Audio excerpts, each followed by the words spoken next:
It's a great day to be a Coyote. Welcome, Coyote Nation, to another episode of Back to Pack Podcast, where we are going to be bringing you all of your favorite games, memories, and of course, discussion with our fellow Coyotes. As a disclaimer, we have no affiliation to the University of South Dakota. This is a podcast ran by fans for fans. The ideas and comments do not represent the university. Our opinions are our own. Be sure to find us on Twitter at BackToPackSD. With that being said, let's jump in.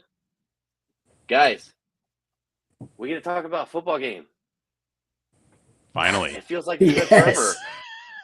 It does feel like forever. Holy smokes. Tell you what, the bye weeks are brutal. They're brutal on that, especially when we get things rolling and the team's playing well, and then all of a sudden we got to pump the brakes anyways. So, unfortunately, we'll have to do that again when we inevitably get a 1 or 2 seed and we have another bye week, at the end of the season. But we'll cross that bridge when we get there. Right, and back at home finally. It's been almost a month. Right. Full month since we've had a home game as well. So we've really been missing the Dome here. It's been nuts. It's gonna be nice to be home. I know we've all been missing it. I think it's kind of the perfect game to have too coming out of the bye week. Slightly stressful in the sense that they've gained some momentum, but a pushover coming off a bye week with the rivalry. We finally able to get through all of that, and the bob out. And the bob out, exactly. Exactly. The bob out. There's actually a lot to be excited about for this game if you're just a fan, right? Other than obviously it is an inferior opponent, but outside of that, everything else around the game, there's actually a lot to have fun with here. Mm-hmm. Right. I mean, for anybody who missed the show on Tuesday, we talked a little bit about the Military Appreciation Day. We of course talked about the bob out and kind of the fun we're having with that, but. It feels good to finally get back to the Dome and get some tailgating in. I'm looking forward to it. Looks like the weather may not be ideal, but that typically doesn't stop the tailgaters, so should be good. I'm looking forward to it. That's right. I think you have a pop-up tent, don't you, Jake? I do, yes, and I think I'll be putting the walls on. The best part about it all, I am an ice fisherman as well, so there will probably be a heater in there, but let's go. Yeah, I'm ready. I'm ready for some tailgate. Sorry, I'm also playing with the YouTube link because the one that I shared with everyone is not the correct one. We have 2 going today, so that's fun. Right. Go ahead and fix it. We got Yoke Fan in here already tonight. Exactly. He doesn't miss. He's ready to join us every night. That's right. Jake, do you want us to keep going, or do we need to? Yeah, you guys keep going. Yeah, I'm going to throw this out there. All right, I'm going to frame this up real quick, if you don't mind, Grant. So this game, please do. All right, so this week we saw in the polls we were number 5, coaches poll, and then I don't know, it's an APCA or whatever it is, the other poll. Number 5, and then number 4 in the FCS Nation Radio poll. So basically holding steady there, even coming off the loss, 2 weeks ago, but. And then we are sitting at 6-2 going up against receiving votes now, which is kind of an interesting side note. But receiving votes, the Indiana State Sycamores, they're sitting at 4-5. This game's at 1 p.m., obviously in the Dome. ESPN Plus. I was looking at the media side of this. So we have the Midco crew, which is probably our favorite crew, I think, across, if we ask us 3. No doubt. We got Jay Elson and then Andre Fields. They were obviously our guys and have been our guys for a while, but now they do some other games too. But love having those guys. So they're on the call. We mentioned the bob out, Military Appreciation. This is also a Valley game, so it's important in that regard for many reasons. And then the one disappointing thing I'll say is that there's a lot of open guys. You go to the Yates ticket page and you look at the green dots, there's way too many still open for this game. So I'd say the one negative from me is just too many open seats still. Yeah, exactly. Go ahead, guys. I've got all the links thrown around, so. I was just going to say I would agree with that. I think for any fans who are on the fence about going to the game, certainly show up. To your point, there's plenty of tickets left, even if you're deciding last minute. Show up to the game. You decide tomorrow, hey, let's get a group of guys to go, or you decide Saturday morning, drive down to Vermilion, go to the game.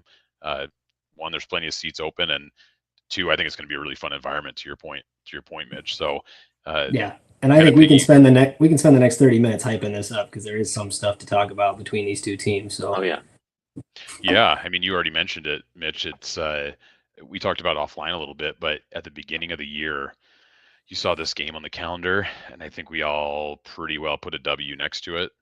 Mm-hmm. Even not knowing anything, just knowing where Indiana State is at a program, where we are at a program.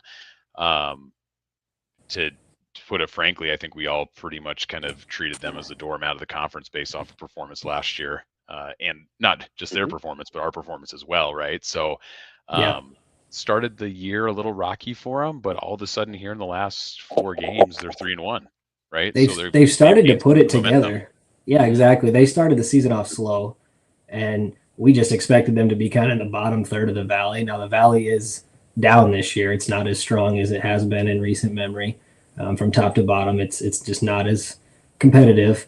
But these guys sit right in the middle. You know, I think they're number 5 in the valley, if I remember right. They're kind of just in the middle of the pack. So, but they do have momentum. They're coming off 2 home wins against SIU and then UND last week. Both of those games were close, but they found a way to get it done. And yeah, they're getting some momentum now at the right time.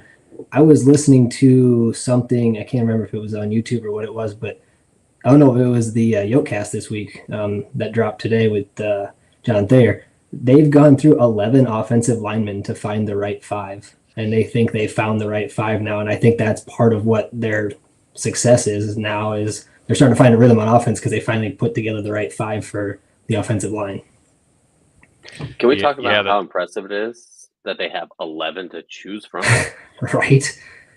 Or they're just grasping at straws. Say, I don't know if exactly. that's a good thing or a bad thing, right? It's like kind of like if you have 2 quarterbacks, you have 0 situation, right? Like that's right.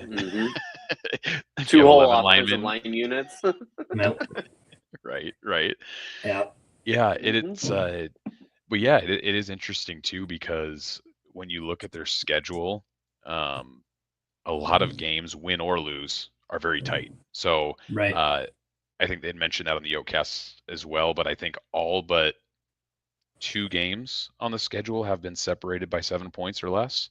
Excuse me, 3 games that have been separated by 7 points or less. So one of them being the money game first year of the game at Purdue 49-0. Right. And then Missouri State, they lost 46-21. But even in that Missouri State game, pretty tight one at halftime. And then Missouri State pulled away in the second half. So, yeah, this Indiana State team is definitely way more intriguing and enticing than years past, where you expect to just kind of blow the doors off of them, quite frankly, especially when they're hitting the road coming to the Dome. So it's kind of interesting. And we got a chance, or I think you guys did as well, but we got a chance to watch them play North Dakota, who's our next opponent, just this past week. And so I tuned into that game and watched it in its entirety. 2 teams, I will say, that are a little sloppy at times. I don't think anybody can deny that. So, and both teams showed it in that particular game. So I'm not going to sit here and pretend like I've watched all of Indiana State's games, but just based off of last week's game, which I think is a pretty good indicator, is a little sloppy at times, but there's certainly flashes where you go, okay, this team can put it together a little bit here. Yeah. And so I will preface that game that you watched, because you did watch Indiana State versus UND, but that was actually UND JV because they were not home. That's right. You have to remember, right? UND on the road, for whatever reason, is probably a top 100 team.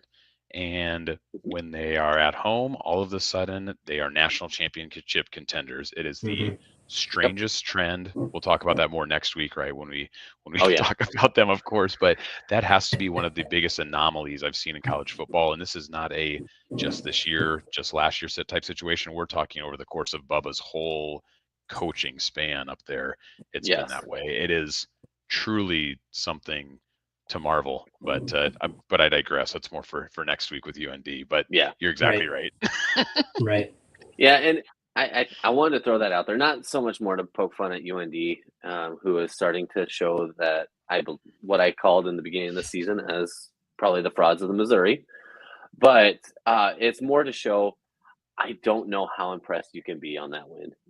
Yeah, UND was ranked in the top. I think they were 13 at that game. Yeah, they don't travel well at all on this. They have yet to, I don't know if they've won on the road yet this season. And so that's really something that you should question on, okay, is this a legitimate win?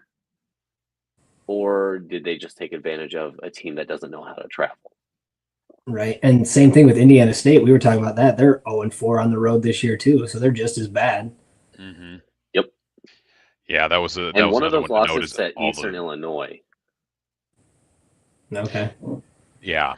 There's some tough losses, right? I would say even their home loss that they have this year versus Houston Christian, 27-24. That's a pretty tough home loss for them as well. I don't know how Houston Christian's performed, but historically, just conference to conference, that's probably one they probably penciled in as hopefully a win for them, especially at home. So that's a good point too. They have not won a road game yet. I have unfortunate news for them. It's certainly not going to start Saturday, not against this Yote squad. So, no, not in our house. No, not at the Dome, and not with this team. Like I said, that has more to do with how the Coyotes are operating this year more than them, to be honest. Right? I don't think anybody wants to come to the Dome this year in any capacity, regardless if you're one or last in the league. You're not looking forward to that trip. So I'll say this though, from an Indiana State perspective, this would be a feather in their cap, right? This would be a signature win. And you look at their remaining schedule, if they could win 2 of their remaining 3 games, I mean, they're talking possibly chance of playoffs if you get a signature win against a team like us. It's obviously not going to happen, but you just think about that. Like they're going to come in, fighting. This could be a heck of a good season for them if they go on a little run here to end the season, which they're kind of 1 foot there as far as jumping all in. They're, with the 2 games here in a row. So there's a chance.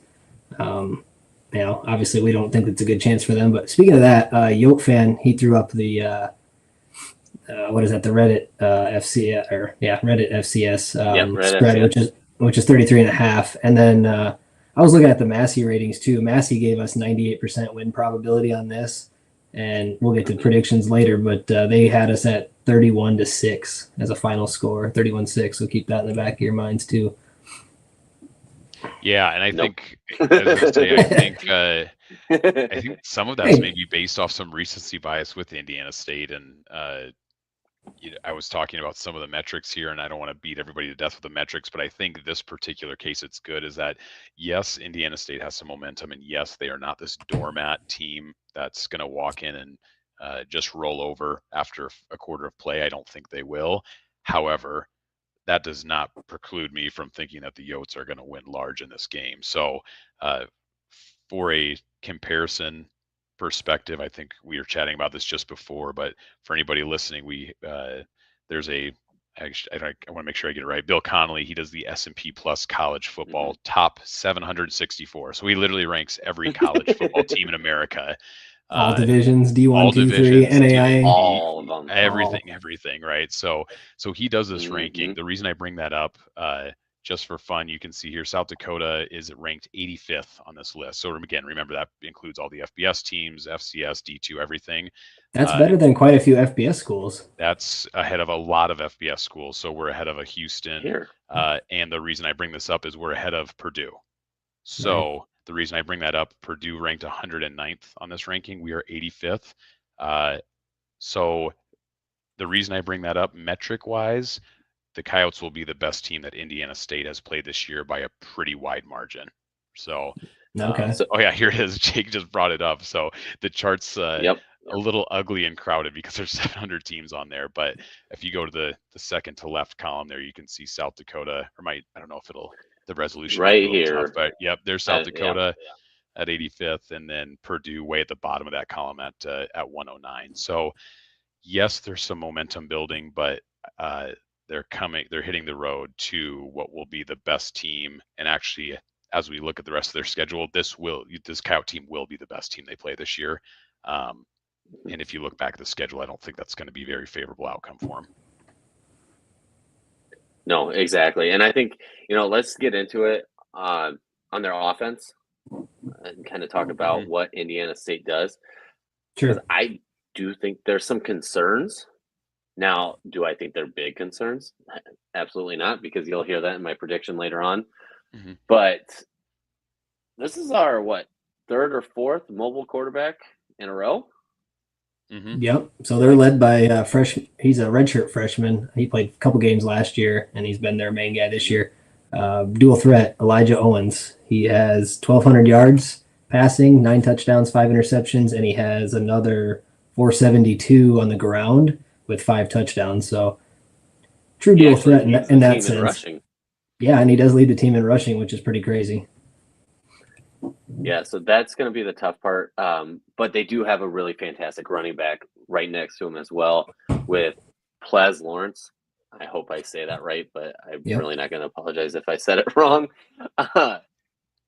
He's right behind him, averaging the same 4 yards per carry as Elijah, but he's only carried the ball 102 times compared to 117, so that's why he's just a little behind on the yards, but both of them over 400 yards. And they do run a second back in there in Shen Butler Lawson as well with 77 carries on the season. So they kind of have a thunder and lightning going on with their running backs. They've got the lightning with Plez, and then the other guy you just mentioned, he's kind of the big bruiser back. He's more just north and south, going to try to run you over, whereas Plez is more shifty. He actually reminds me of Keandre Jones-Logan. I'm not going to say on talent level, but just in terms of similar player size and speed. Yeah, he certainly, to your point, has the skill set he can break one, right? We talk about guys that can bust one for 50, 60 plus yards. He certainly has that skill set. The other thing that's interesting about Lawrence is that he also leads the team in receiving touchdowns. So not only on the ground is he a threat, but he's got the receiving yards, or I should say the receiving touchdowns and yards, but he's second on the team in receiving with 218 yards and 3 touchdowns. So certainly a very skilled player. And to your point, Jake, that's the concern, right? A mobile quarterback and a very good running back. I think as long as they keep those two in particular contained, the rest of the offense, there's not anybody that shines out as an outstanding threat, especially to this defense or to the number 1 defense in the country. We'll get to that later, though. And they do have. I want to mention this because this guy rubbed me the wrong way in watching the highlights of the UND Indiana State game on YouTube. Right, so go back and watch that. And their wide receiver, I don't even know what number he is. It's Rashad Rochelle. I can't remember if he's 4 or 8 or what number he is, but he has 3 touchdowns on the season. But this guy celebrates like he won the Super Bowl after every catch, every first down. Touchdowns, you name it. And this guy, I'm telling you, man, he's cocky, and I don't like it. So I can't wait to see Mike Reed and company shut this guy down. Exactly. Well, you know what? I will, maybe in his defense a little bit. I don't know if he's a senior, junior, sophomore, or whatever, but junior. There's probably a couple of years where first downs are hard to come by at Indiana State. So maybe now he really celebrates them up because there was a couple of years where they didn't get many of those. Man. I don't know. I just don't like celebrating after every single play. It's a little over the top. At least make it like if it's a 20-yard gain, I'm going to allow it. But if you go, 3rd and 3 and you gain 5 yards, it's not that impressive. I do, with those, I think those are going to be their big weapons, though. That's literally it. That's it. That's it. And I will say, just to really put a little more thought on that Plez, his longest run of the season is 89 yards. Mm-hmm. That's a long ways. That is a long ways. I'd be winded, and I'd probably be slightly jogging towards the end of that one. So he's that quick. Is impressive. He's quick. If he gets the edge, look out. We definitely got to bottle him up. And then Dennis Shorter comes downhill, and he regrets every run afterwards. I will say though, we definitely. We know we got the recipe down now. Oh yeah. Chase Mason completely disappeared when we played the Bunnies the previous game. He's probably the biggest run threat quarterback in the Missouri Valley currently, and his longest run against us was 7 yards. Yeah, I do expect Elijah to get more on a run here or there because he's going to have more opportunities. But we know how to contain a quarterback. We have probably one of the best linebacking cores, not just in the Missouri, but in the nation. They know how to work the edges. Obviously, there's some thoughts on it of hoping Gary Bryant's back, but it sounds like he should be healthy and ready to go. Yep. Nick Gase is back. The league tied leader in sacks is going to be back. Mm-hmm. Marquise Grace, dude's just a dog. He learned a lot about himself in these last few games against mobile quarterbacks. There's obviously concern with Indiana State, the momentum they have. But after that SDSU game, you guys all saw it. I tweeted out saying I feel bad for Indiana State. Mm-hmm. Mm-hmm. We got some anger to work out. Yeah, and 2 weeks to stew on it too.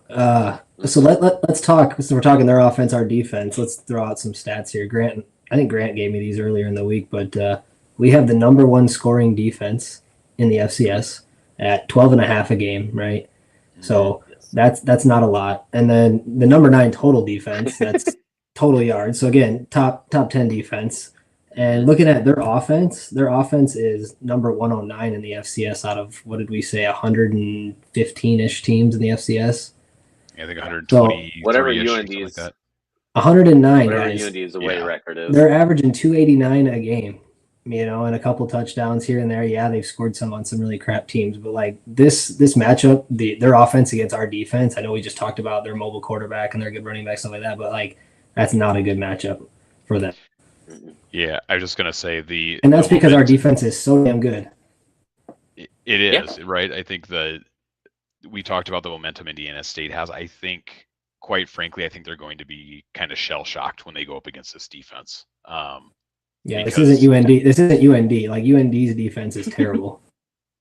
Right. I think UND's is similar to actually their defense, right? I think even Indiana State's defense ranks in like the mid 80s, right? So they're not outstanding at any, either side of the ball by any stretch or even average. So I think they will truly be shell shocked by this defense a little bit. I think there's an opportunity for this defense to pitch a shutout. I really do. And I don't say that disrespectfully. That's more to do with this defense than it is Indiana State and the fact that we've been stewing, finally got healthy here in the next couple of weeks. So I'll say my prediction for later, but are you hinting at the fact that we're not going to give up 7 points on the first drive like we have been? Right. I was just going to say there's that too, right? I guess maybe give up 7 right away and then shut them out the rest of the way like we tend to like to do for whatever reason. But it's definitely been a trend. That has been a trend. That has been a trend for sure. So can't discount that, but yeah. All right. I got my prediction ready to go. I digress. All right, let's talk about us. We gonna jump over to. Let's go our offense versus their defense. Yep. A lot to nothing. So first off, I have to shed a tear, right, guys? We found out early this week that we lose JJ Galbraith out indefinitely. We don't know. I'm not going to speculate. Not going to go into details and say what that looks like and how long he's going to be out, but we know he's out for this game. We talked about this offline. My biggest question is who steps up, right? Because he is probably our most versatile weapon on offense just because of what he can do, especially at the tight end position, but then also his skill set specifically. So he's blocking on the edge for those run plays, setting the edge, and then he's also, lining up at tight end and going up the seam catching passes, and then they split him out in that as that slot receiver, and he's catching passes too. So kind of does it all. And so who steps up in his absence? I want to get your guys' thoughts on that. Is it another tight end? Is it a wide receiver? Who's going to fill that let's call it just production, whether it's a touchdown here or there, the yards here or there, getting that first down. Who do you guys think? I'm not going to say he's going to match yards by any means. This is not speculation to get in the shoes of JJ. Mm-hmm. Now, obviously, we're still waiting to hear exactly what's going on with JJ. Being taken off the depth chart is never good news. So fingers crossed that it's something that, hopefully we can see maybe in playoffs or something along those lines. But the good news on JJ, obviously the kid's a stud. NFL's definitely talking about him already. But he does have a COVID year. So there is still that opportunity potentially to see him again one more season in the red and white. But the person I think who is going to step up, and it's not going to be a tight end, I will be impressed. I do think Zach Whitty's going to do a great job filling the gaps. But my guy that I'm looking for is AJ Coons. He's going to be the perfect filler. He's not as weighted down as JJ. Right. But he is an animal on the blocking. He can work a safety just fine. I mean, we saw that in our last game, even though it got called back. Robbed of a He took it touchdown. right at the safety. Yeah. He took a safety to the woodshed, flew right by him. I do expect something big from AJ in South Dakota. So when you say that, are you saying he's going to put his hand on the ground and be that actual true tight end, or just in as a receiver in the slot? I think more so. I think we'll see Hayden Erickson quite a bit more putting his hands down. He is brought in a ton when it comes to run plays. Mm-hmm. I do think we'll see him in the passing down situation, but I got a good feeling we see AJ running basically JJ's routes. I don't think they'll ever line him up on the line of scrimmage, right, in a 3-point stance. But yeah, he'll be closer to the O-line, in my opinion. Okay, it could be a fun hybrid setup. Yeah, and I'm just curious too if go ahead, Grant. No, I was going to kind of echo what Jake said, and I know we talked about it a little bit too, but I think Coons was the first person that comes to mind as far as receiving production that's going to come up, right? I think we've got some capable backup tight ends in Whitty and Erickson that can fill in on the blocking game. I think that's just a must in this offense for any tight end. So I think that piece should be pretty well. The one wild card that I'll throw out there as you're talking about filling in production in creative ways, maybe Cremasoli in some sort of kind of jackknife gadget type production there too. So I'm just saying we're going in the crazy zone. Huh? I'm just saying. I'm thinking of Taysom Hill type situation. I think of a guy like that where good things seem to happen when he touches the ball. So I wouldn't doubt if there's some sort of way that we work him into something where it's maybe he's lined up at tight end and he's going in motion and ends up somewhere else. But just something to think about. Like I said, that's a little wild card, but keep an eye out for it. And I'm not opposed to that either, but I was thinking like Jake mentioned Whitty, but we got Jesse Miller, and then we have the young guys, right? We've got the freshmen, Mason Cowgill and Caden Frey. Those two guys, so we're under 4 games now with only 3 games left in the regular season, and they can play up to 4 in the regular season and not lose that red shirt. And then playoffs don't count towards that 4-game limit. I love that. So is there a chance that one or both of those guys maybe get a couple plays here or there too, where they're thrown in to see what they can do? Because I think we talked about them before the season started with recruiting. Like we like those two guys coming in. Mm-hmm. Do one of those guys maybe see some action here as we go down the stretch? I'm not gonna call for that just because I'm really excited for Jesse Miller, and he's a young dog too. He's just a redshirt freshman. Yep. He's a name that I've been told multiple times has a ton of potential. I don't think he's fully ready yet to take the full grasp of it, but he's got the "or" next to his name, and Zach Whitty's been here for a while. Right. So that is something to also look at. He might just step in and run the JJ setup. I mean, it's definitely, we'll see. The one thing I'm going to put note into, I don't think the coaches are going to get creative in this game with what they could do to fill JJ's position. We don't need to. No. We can line up Hayden just as a blocking tight end. We can run a 3-receiver route with a running back out of the backfield. And we're going to score at will on these guys. This game, it doesn't matter what we do. We're going to do it right, and we're going to win. That's all I feel. These guys are going to come out and just try to prove something. So I want to mention one thing since we're talking our offense real quick, Jake, is that head coach Bob Nielsen mentioned this on the coaches show, the Cout report this week, was that Indiana State likes to load the box on defense. They're not afraid to throw 9 guys in there. And they've done that against some other run-first teams this season. And so I think we're expecting that as well. So I'm just curious, how do we fill that, right? Because JJ's a good blocker too. And we run a lot of 2 tight end sets with Hayden on one side and JJ on the other. And if they're going to throw 9 guys in the box, we're going to have to find a way with another guy on the other side of the line opposite of Hayden now where JJ's spot is to block. And is that we bring another lineman? Do you use a tight end? Like how do you because we're a run first team too. Everything that we do starts with the running game up front and sets up the play action, everything else. So I'm just curious, like what's their plan? And obviously we'll see it here Saturday, but like that's where my head is like what's the plan to move bodies and still create that efficient run game that we've seen all season. I don't think you overthink it in this situation. It's very simple in my opinion on what we're going to do offensively.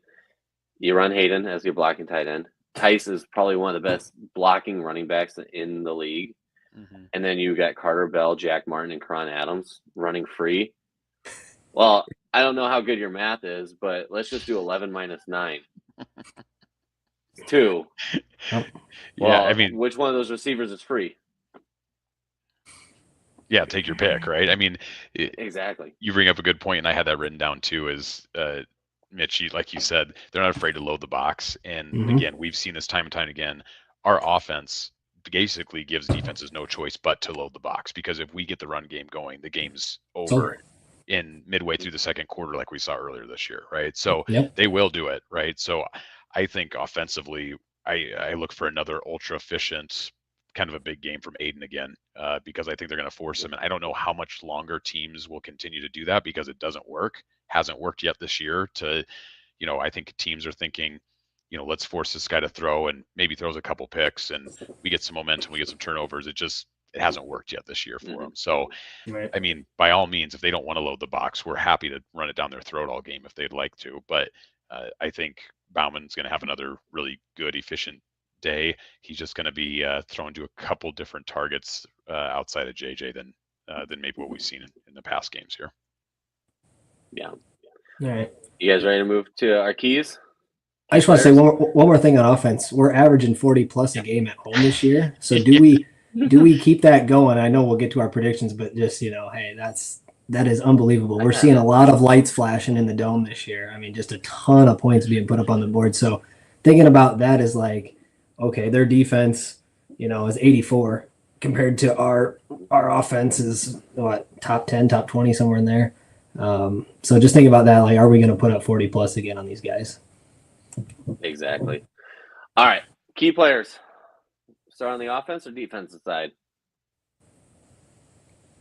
We can start with offense, and I guess since I've kind of already given mine, right? I just talked about Bauman, but I'll just kind of roll with that and let you guys kind of pick. But I would say I had in my notes here is that I look for Bauman to have another really ultra efficient day, based off of looks that Indiana State's going to be forced to give us. So, like I said, God forbid they don't stack up the box and they let us run on it, then look for Tyson. Tech company to do really whatever they want in the backfield, but I don't think they'll allow that, or at least they'll attempt to bottle that up. So Bauman is kind of the key for me. Man, you took the easy route.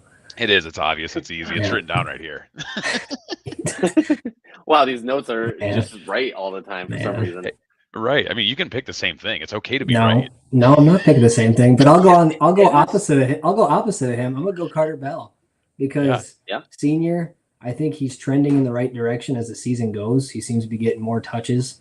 We just talked about if they're going to load the box, I think that creates some opportunities for him, and we need him to. We talked about JJ's production going away.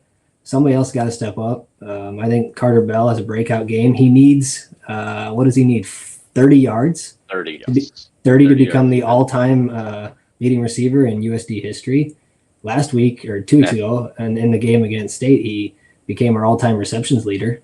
I know he's been here forever, but still, that's a hell of a feat. And he needs 3 or 4 touchdowns, I think, to become the number one receiver in terms of touchdowns for USD. So I'd like to see him get it. I think I'd like to see him get at least 1, maybe even 2 in this game. And let's just see a Randy Moss game. I'm 4 catches, 175 yards. I'm all right with that. I'd love to see a Carter Bell game. We have not seen it yet this year, and I'd like to see him get going. I think against State we saw what he's capable of. It's not like his ability disappeared from last year to this year. He's got it. We just got to get him going. Yeah, no, that's awesome. I'll say I've already hinted at mine just with the injuries coming up. I think AJ Coons. We got to have some. Where's our safety blanket? Carter Bell's shown that he can be the safety blanket. but somebody's got to step up in that secondary role. Jack Martin probably is going to be there. He's been very quiet as well, but just the way AJ plays, I could see him doing very well in this new, more open role. So that's, I'm going to go a little off the wall on this one, have a little fun with it, and let's flip her to the defensive side. All right. You guys want me to go first? I will say. Yeah, go. All right. Go for it. Now, Jake, you get something teed up. I'll let you go. No, so all I was going to say is I cannot do any better of a prediction on this key player on defense than I did in our last game. What I expected from Shorter versus what we got was still even better. He had a career game. I almost want to sit this one out just because of how good that was. But no, I'll jump into it. And I've already kind of hinted at this one as well. It's going to be my Keith Grace.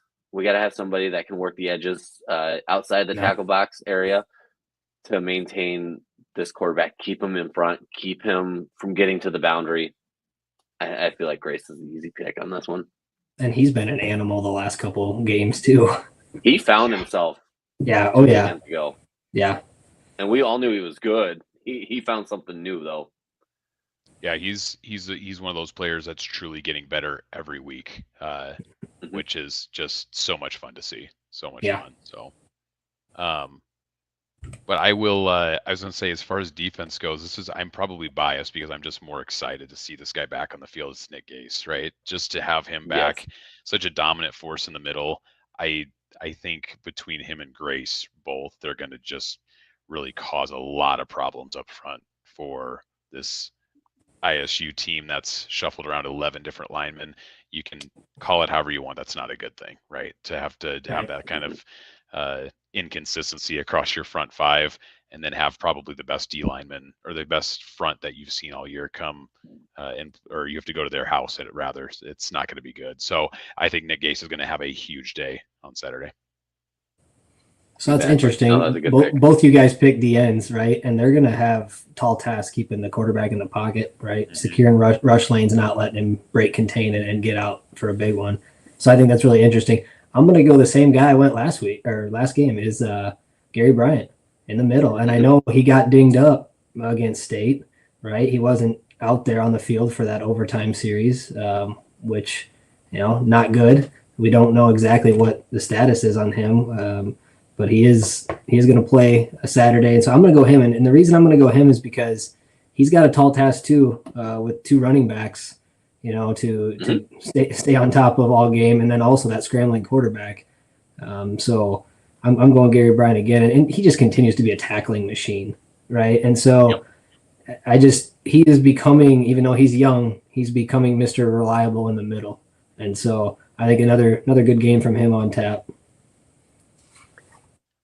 Yeah, no, those are perfect. And I will say to everybody that's watching with us live, get your predictions right because that's where we're heading next. Honestly, throw them out there in the comments. I will say this, though. It's very easy to pick a key player, offense or defense for this game because you're going to be right. I do think after 2 weeks ago getting a bye week, we might look a little rusty, rough around the edges in the first 10 minutes of the game. But I project that this is going to be one of probably the best looking game we've ever seen, just from an effort, from actually running. I don't think there's going to be a lot of mistakes. Maybe a little rust, but that's about it. Yeah, I mean, I could see that too, especially in the first 5 to 10 minutes, like you mentioned. Mm-hmm. And maybe they're just flying too fast in those first 5 to 10 minutes. That could happen. But I think, we should jump into the predictions. I won't put either of you on the spot first. I'll jump in right away on mine. Grandma Tappy, she picked a very good scoring number for USD because that's the same one I'm going with. But I don't like that she doesn't believe in our defense that much. I'm going to say 48-3. Wow. Just an absolute beatdown. That's a big-time win. Mm-hmm. Put your house on that 33.5. We're covering and then some. Man, I like it. Well, I will say, just to kind of put a bow on things. One, we've talked about it. Indiana State has some momentum coming into this game. There's no doubt about it. Winners of 3 of the last 4. But they're going to play the best team they've played all year, like I mentioned earlier. The metrics, like we talked about, this is a elite team versus a very below average team. At this point in the year, the metrics actually mean something because there's enough data. So bad news for ISU. This is going to be a blowout win for the Yotes. I'm going 42-7 Coyotes. And I will also say, if it was up to the players based off the last press conference after SDSU, I think if Bob would let them, they would score 63 on them. Bob is not that kind of coach. He'll be pumping the brakes. He'll be taking the starters out in the fourth quarter. But to Jake's point, this is a team that's going to come out pissed off, quite frankly, after they feel like they should have won 2 weeks ago and should be really sitting in the 1 or 2 spot in the polls right now. So they want to prove to the committee they got that they can still play. So it'll be a big win for the Yotes, 42-7. Man, so you actually changed your prediction there, Grant, after what you had mentioned to me. Yeah, I heard a day or two ago. I think you mentioned a different score, but I know I changed my tune. The more I was thinking about today, I was listening to the Yote cast. I changed my tune a little bit, so I did. 42-7, still a heck of a win. I'm kind of going in between you guys. You had 48 and 42. I'm going 45. But I'm going to give Indiana State 13. Okay. I am going to give them no faith in the defense. So we're going to give up 7. We're going to give up 7 the first quarter, like we have been, and then I think they get 2 field goals at some point. But no, I have faith in this defense. But these guys got a couple players, so I think they're going to move the ball a little bit. So I'll give them 13. Yeah. Okay. Perfect. You know what? I'm ready, and we'll jump through and we'll run through everybody's list here. We got Yote fan 38-13. We got Grandma on there 48-18, of course, and then Grandpa Larry popping in as well 38-7. And I could see that too with his note saying both teams like to rush, so we could see it a grinder, but we might have some fun opening up the passing plays. Maybe some 4 verts on every play kind of thing. Let's run it up. Madden style. Exactly. Deep one to Karan. Let's see it. I'd love to see him catch a deep one, by the way, because he had a couple of drops in that state game. So I'd like to see him bounce back. Drop. Yeah. Well, the one was, we won't talk about that. Now, I will say, too, to everybody watching, that everybody that's going to be listening, this bob out that we are doing, this isn't something that we're just poking fun at Coach, who's the sharpest dressed coach in the nation. This is a respect thing. We truly have loved what he has done, and that turnaround since the UNI game 2 years ago to where we're at now. Him looking himself in the mirror, readjusting everything. This is a show of respect and appreciation to what he's done for this program, what his crew has done. We've heard from the staff. He's heard about it. He thinks it's funny. He loves it. But he's obviously going to put veterans appreciation first on this. But I do want to say, anybody that dresses up like Bob on Saturday, swing by the tailgate. I will have a bowl set up there where we just need your phone number and name. We'll enter you in a drawing, and we'll draw out a winner of the 3-pack of Legacy beer. 3-pack? Wait a second. He drank one. My bad. That's right. No, I do have a 4-pack sitting in the fridge as well. So we'll find a winner. We can't do the best dress because we're all going to be dressed the same. So let's have some fun with it. Show some love to a coach that made this a lot more fun. I like it. And I just want to say, too, not just coach, but you mentioned it. He brought in some pieces, some other coaches, flipped the staff around a little bit. And so it's really him, his staff, everybody involved, all the way down to the trainers, even now Tanner, mental health, the players, just everybody, right? This is a team thing. We're all dressing like Bob, but it's really the team in its entirety. Exactly. Perfect. I'm looking forward to it. I want to see. Hopefully, we get 50 plus Bobs throwing their names in the bowl here. I'm looking forward to it. Hopefully, we can get a picture. It's going to be a lot of fun. Yeah, and Yes, let's all try he to stopped let's by all try to too. line up. Let's all try to line up at 10:32 for the coyote walk if we can. I'd like to see a whole line of Bobs as Coach Bob and the team walk by. Right, I think that'd be hilarious. Agreed. He's gonna have that annoyed dad, but slightly chuckling head shake with it when he sees it. You know, you guys all know it. We're all dads. We understand. Right. Oh yeah, I think a lot of player phones will Perfect. be out taking pictures as well. Exactly. All right. All right. Perfect. I will say, I'm excited for the game. It's back. I'm looking forward to seeing each and every one of you at tailgate, ready to cheer on the Yotes. So go Yotes. Go Yotes. Yes. See you Saturday. Go Yotes.